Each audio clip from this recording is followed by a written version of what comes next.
Hello and welcome. My name is Akash Malik. मैं पिछले 6 वर्षों से यूपीएससी सिविल सर्विसेज एग्जामिनेशन के फील्ड में टीचिंग कर रहा हूँ।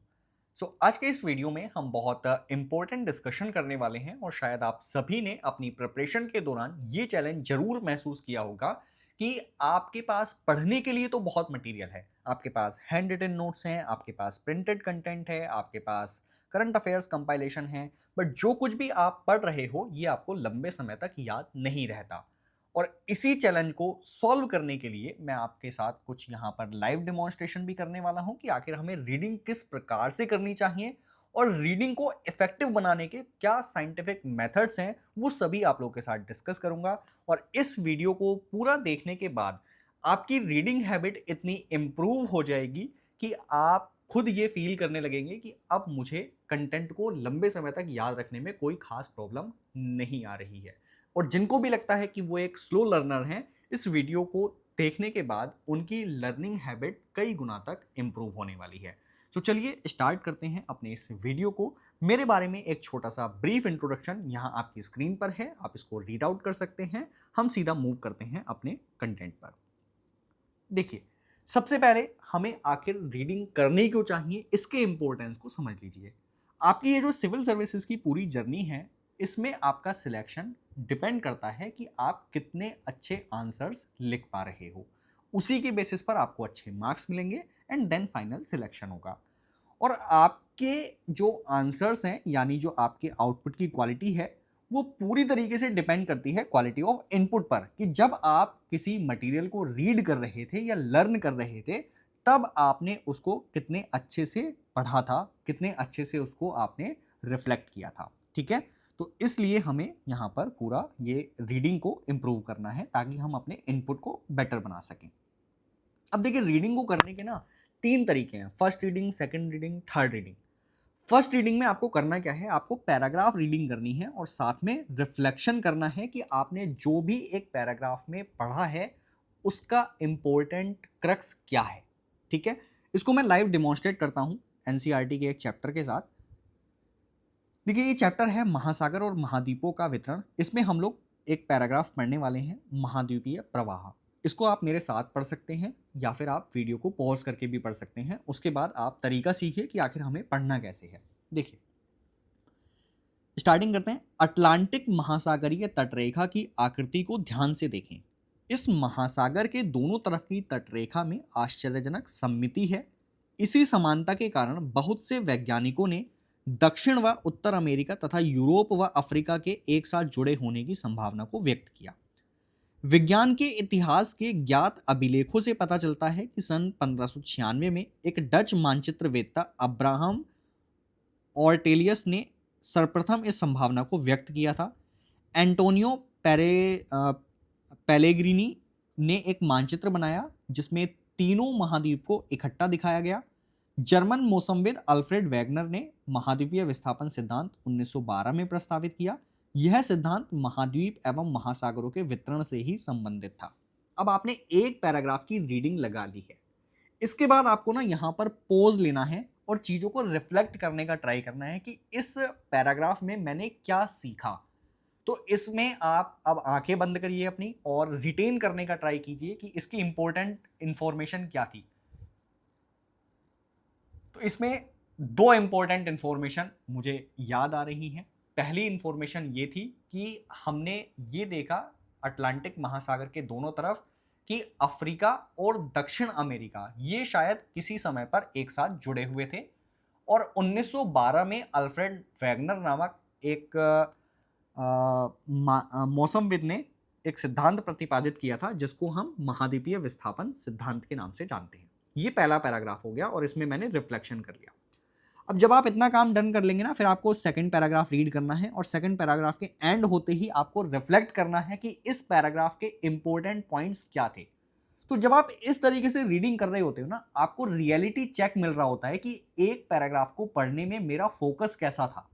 ठीक है, अगर आपका फोकस बहुत बढ़िया रहा होगा तो आप उस पैराग्राफ के सभी इंपॉर्टेंट पॉइंट को रिटेन कर पाओगे, रिकॉल कर पाओगे।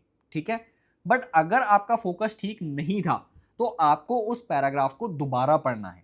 ठीक है, तो इमीडिएट जब आप रियलिटी चेक ले रहे होते हो अपने फोकस का, तो आपकी रीडिंग फर्स्ट फेज में बहुत हद तक इंप्रूव हो जाती है। इसके बाद आपको क्या करना है, सेकंड रीडिंग पे जाना है। सेकंड रीडिंग में आप क्या करोगे, जब पूरा चैप्टर आपका एंड हो जाएगा, इसी तरीके से एक एक पैराग्राफ को पढ़ के रिफ्लेक्ट करके आप चैप्टर एंड कर लोगे, तो सेकंड टाइम में आपको फिर से पैराग्राफ रीडिंग करनी है। और अब इस पैराग्राफ में जो भी आपके इंपॉर्टेंट पॉइंट्स थे उनको जॉट डाउन करना है एक A4 शीट लेके, ठीक है। और थर्ड रीडिंग में आपको इन्हीं जॉट डाउन किए गए पॉइंट्स को रिवाइज करना है, ठीक है। तो ये थर्ड रीडिंग का तरीका है। तो जब आप इस तरीके से रीड करोगे किसी भी कंटेंट को, किसी भी नोट्स को या बुक को, तो आपको वो टॉपिक्स, वो कंटेंट लंबे समय तक याद रहेगा, ठीक है। अब दूसरा मेथड समझिए, लर्निंग का या रीडिंग का दूसरा मोस्ट इफेक्टिव मेथड क्या है। दूसरा मेथड है इंटरलिंकिंग। जब भी आप किसी कंटेंट को पढ़ रहे हो, किसी भी करंट अफेयर्स की मैगजीन को पढ़ रहे हो या फिर अपने नोट्स को पढ़ रहे हो जिसमें बहुत सारे नंबर ऑफ पॉइंट्स दिए गए हो, तो आपको क्या करना है, आपको उन पॉइंट्स को ना GS 1 से लेकर 4 तक के टॉपिक के साथ रिलेट करने का ट्राई करना है। जैसे GS 1 में आपके कौन कौन से टॉपिक्स आते हैं, इसमें आपका हिस्ट्री आ जाएगा, ज्योग्राफी आ जाएगा, सोसाइटी आ जाएगा। पेपर 2 में आपका पॉलिटी, सोशल जस्टिस, उसके बाद इंटरनेशनल रिलेशन, गवर्नेंस। पेपर 3 में आपका इकोनॉमी आ जाएगा, साइंस एंड टेक्नोलॉजी आ जाएगा, एनवायरनमेंट आ जाएगा और पेपर 4 में एथिक्स आ जाएगा, ठीक है। तो आपको क्या करना है, जब भी मल्टीपल पॉइंट्स आपको किसी भी कंटेंट में दिए गए हों, तो आपको इन टॉपिक्स के साथ उस इंफॉर्मेशन को रिलेट करने का ट्राई करना है। चलिए मेरे साथ आप लाइव इसको ट्राई करिए और मैं आपको एश्योर करता हूं कि ये वाले मेथड को अप्लाई करने के बाद ना, जो भी कंटेंट आप अभी स्क्रीन पे देखोगे, आपको इमीडिएट बेसिस पर ये कंटेंट याद हो जाएगा और आप अपने आप इसको रिफ्लेक्ट भी कर पाओगे सिर्फ एक रीडिंग करके, ठीक है। चलिए ट्राई करते हैं। तो करंट अफेयर्स की मैगजीन में ये एक टॉपिक था कि अगर आपको विश्वास आधारित शासन बनाना है तो उससे संबंधित कुछ चुनौतियां आपको फेस करनी पड़ेंगी। इसमें सबसे पहला पॉइंट है प्रवर्तन संबंधी चुनौती, ठीक है। यानी अगर हम विश्वास के आधार पर शासन को लागू करना शुरू कर दें और ये फील कर लें कि लोग अपने आप ही शासन करने लग जाएंगे, तो इसमें सबसे बड़ी प्रॉब्लम ये आएगी कि लोग पर्यावरण संरक्षण का पर्यावरण का दोहन कर सकते हैं, ओके। उसके बाद जो श्रम है, यानी जो लोग लेबर फोर्स होती है, उसका उत्पीड़न कर सकते हैं अगर वो स्वशासन पे आ जाएं, स्वयं ही शासन करने लग जाएं। तो इसको मैं रिलेट करता हूं कि विश्वास आधारित शासन जो शब्द लिखा है, इस शब्द में ही अपने आप में चैलेंज है। उसके बाद दूसरा पॉइंट जब मैं आपको पढ़वाता हूं, संस्थागत बाधाएं वाला, तो इसमें आप देखिए, जब आप पढ़ेंगे तो इसमें लिखा हुआ है कि प्रशिक्षित मानव संसाधन तथा सुदृढ़ डिजिटल अवसंरचना का अभाव है। इसको मैं रिलेट कर सकता हूं GS पेपर 1 से, यानी सोसाइटी के टॉपिक में, जहां पर आप ह्यूमन रिसोर्सेज के बारे में बहुत डिटेल से पढ़ते हैं, ओके। उसके बाद देखिए, संस्थागत बाधाओं में जो उदाहरण दिया गया है उसमें CBI का भी वर्णन किया है कि यहाँ पे 15% पद रिक्त हैं, यानी इसको हम रिलेट कर सकते हैं GS 2 के पॉलिटी वाले सेक्शन से, ठीक है। इसी में आप संस्थाओं के बारे में पढ़ते हो कि अगर हमारी इंपॉर्टेंट संस्थाओं में बहुत सारी रिक्तियां रह जाएं तो ऐसे में भी हमें विश्वास आधारित शासन को इंप्लीमेंट करने में प्रॉब्लम फेस करनी पड़ेगी। उसके बाद नेक्स्ट पॉइंट पढ़िए, डिजिटल विभाजन। डिजिटल शासन पर अत्यधिक निर्भरता ग्रामीण जनसंख्या, छोटे व्यवसाय तथा डिजिटल साक्षरता से वंचित नागरिकों के लिए बाधा उत्पन्न कर सकती है। देखिए, इसको हम रिलेट कर सकते हैं काफी हद तक ज्योग्राफी से भी, GS 1 में, ठीक है, कि कई सारे ज्योग्राफिकल एरियाज ऐसे होते हैं जहां पर इंटरनेट की एक्सेस नहीं है, ओके। तो ऐसे में यदि आप विश्वास आधारित शासन को इंप्लीमेंट करना चाहते हो, तो जिन लोगों को डिजिटल इंफॉर्मेशन नहीं है, जहां पर इंटरनेट कनेक्टिविटी नहीं है, वहां तक इस शासन को लागू करने में बहुत प्रॉब्लम आएगी। तो GS 1 से रिलेट कर लिया। उसके बाद नेक्स्ट पॉइंट देखिए, साइबर सुरक्षा। तो इसको आप रिलेट कर सकते हैं GS 3 में इंटरनल सिक्योरिटी के साथ, ठीक है। साइबर सुरक्षा में क्या है, तेजी से जो डिजिटलीकरण हमारा हो रहा है उसमें डेटा की चोरी का खतरा बहुत ज़्यादा बढ़ गया है। इसको आप GS 3 के साइंस एंड टेक्नोलॉजी से भी रिलेट कर सकते हो क्योंकि इसमें साइबर हमलों का भी जिक्र हुआ है, ठीक है। तो इसको हम टेक्नोलॉजी से भी रिलेट करके देख सकते हैं। उसके बाद नेक्स्ट पॉइंट पढ़िए। नेक्स्ट पॉइंट है आपका अविश्वास की औपनिवेशिक विरासत।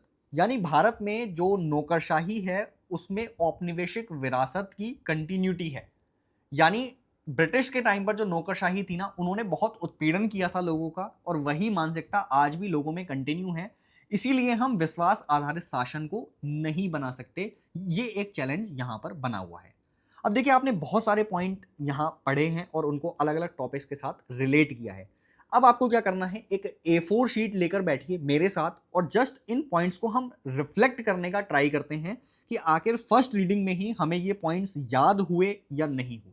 ठीक है, तो चलिए, सबसे पहला पॉइंट हम यहां पर रिकॉल करते हैं हिस्टोरिकल पर्सपेक्टिव से। हमने ये देखा था हिस्ट्री से रिलेट करके कि हमारी जो औपनिवेशिक विरासत रही है उसमें नौकरशाही ब्रिटिश के टाइम की है। यानी विश्वास आधारित शासन में इंप्लीमेंटेशन के दौरान ये प्रॉब्लम आएगी कि हम औपनिवेशिक मानसिकता को एकदम से रिमूव नहीं कर सकते।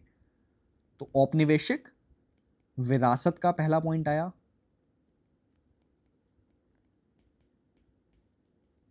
दूसरा पॉइंट हमने रिलेट किया था ज्योग्राफी से। देखो, पेपर 1 पे चल रहा हूं मैं। ज्योग्राफी में कुछ हमने ऐसा देखा था कि कुछ रिमोट एरियाज हैं या ग्रामीण जनसंख्या है जो डिजिटल साक्षरता से वंचित रह गई है, जहां पर इंटरनेट की एक्सेस नहीं है। तो वहां पर आपको विश्वास आधारित शासन को इंप्लीमेंट करने में प्रॉब्लम आएगी। तो इसमें रिमोट एरिया वाला कॉन्सेप्ट आप अप्लाई कर सकते हो। उसके बाद पॉइंट नंबर 3 आप रिलेट करो सोसाइटी से।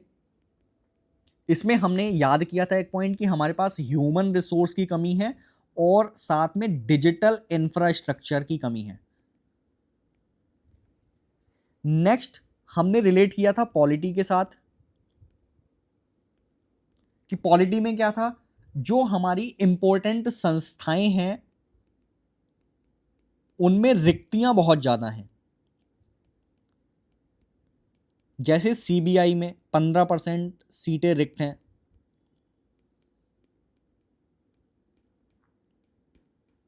ओके, नेक्स्ट हमने रिलेट किया था साइंस एंड टेक्नोलॉजी या फिर इंटरनल सिक्योरिटी के साथ कि डिजिटल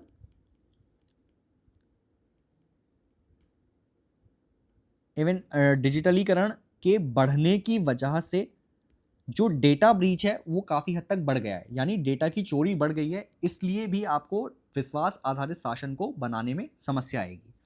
और सिक्स्थ पॉइंट आप रिलेट कर पाओगे कि जो वर्ड था विश्वास आधारित शासन, खुद हमने वर्ड से भी रिफ्लेक्ट करने का ट्राई किया था एक इन्फॉर्मेशन को कि भाई विश्वास आधारित शासन को यदि आप इम्प्लीमेंट करते हो तो लोग हो सकता है पर्यावरण का दोहन कर दें, है ना। तो एनवायरनमेंट से भी आप उसको रिलेट करके पढ़ सकते थे या फिर खुद इस वर्ड से रिलेट करके पढ़ सकते थे। तो देखिए, जब हमने इंटरलिंक किया तो इंटरलिंक करने के साथ ही हम मल्टीपल पॉइंट जनरेट करने की क्षमता को विकसित कर पाए। सो केवल एक रीडिंग करके ही आप इतने सारे पॉइंट्स को जनरेट कर पा रहे हो। एटलीस्ट चलो आप 6 पॉइंट मेरे साथ नहीं भी कर पाए होगे, 4 पॉइंट तो आपको याद आए ही होंगे। तो सोचो, केवल एक रीडिंग करके आप 4 पॉइंट्स जनरेट कर पा रहे हो। जब दोबारा से आप इन्हीं पॉइंट्स को याद करोगे, रिवाइज करोगे, तो आपकी एफिशिएंसी कितने गुना तक बढ़ जाएगी। ठीक है, तो ये मेथड आप अप्लाई कर सकते हो उन सभी करंट अफेयर्स की मैगजीन में या फिर उन सभी नोट्स में जहां पर आपको बहुत सारे पॉइंट्स पढ़ने होते हैं। अब रीडिंग का जो तीसरा मेथड है वो है निमोनिक्स मेथड। और आपको अपनी रीडिंग के दौरान ना ये तीनों ही मेथड अप्लाई करने हैं। जहां भी जो भी मेथड परफेक्ट बैठ रहा हो आप उसके थ्रू इसको याद करने का ट्राई करेंगे। तो निमोनिक्स में क्या है, जैसे उदाहरण लेता हूं मैं, डीपीएसबी में यदि आपको लिबरल प्रिंसिपल्स याद करने हो तो इसके लिए एक छोटी सी ट्रिक मैंने बनाई थी, जेपी सीमेंट। जे का मतलब है यहां पर जुडिशरी, यानी जुडिशरी का एग्जीक्यूटिव से सेपरेशन करना एक प्रिंसिपल है जो आपका लिबरल प्रिंसिपल के अंतर्गत आता है। दूसरा है पी फॉर पीस, अंतरराष्ट्रीय शांति को बनाए रखना, ये एक लिबरल प्रिंसिपल है। सी फॉर यूनिफॉर्म सिविल कोड, ये आपका उदारवादी सिद्धांत है। ई फॉर एजुकेशन, 6 से 14 वर्ष तक के बच्चों को शिक्षित करने का जो प्रावधान है वो आपका लिबरल प्रिंसिपल है। Aim for management of industries, ठीक है, तो ये भी आपका उदारवादी सिद्धांत है। ई फॉर एनवायरमेंट प्रोटेक्शन, पर्यावरण का संरक्षण भी एक लिबरल प्रिंसिपल है। एनटी का मतलब है नेशनल इंपॉर्टेंस, यानी राष्ट्रीय महत्व के स्मारकों की रक्षा करना, ये भी आपका लिबरल प्रिंसिपल है।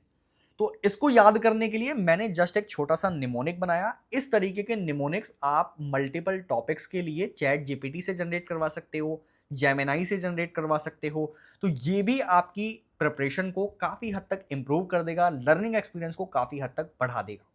तो जब आप रीडिंग करोगे ना, तो रीडिंग के दौरान आपको इन तीनों ही मेथड्स को अप्लाई करना है। जहां भी जो भी मेथड सूटेबल हो, आप उसके थ्रू इसको रिवाइज करेंगे, याद करेंगे।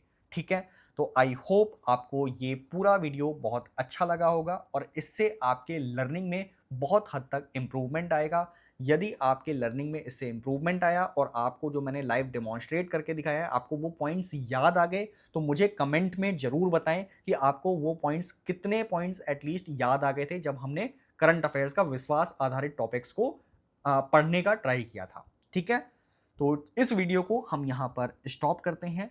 इसी तरीके के यदि आपको और वीडियोस चाहिए या आप कोई प्रॉब्लम फेस कर रहे हो, तो वो भी आप कमेंट सेक्शन में लिख देना, सो डैट मैं उस पर नेक्स्ट वीडियो बना सकूं। Okay, thank you so much.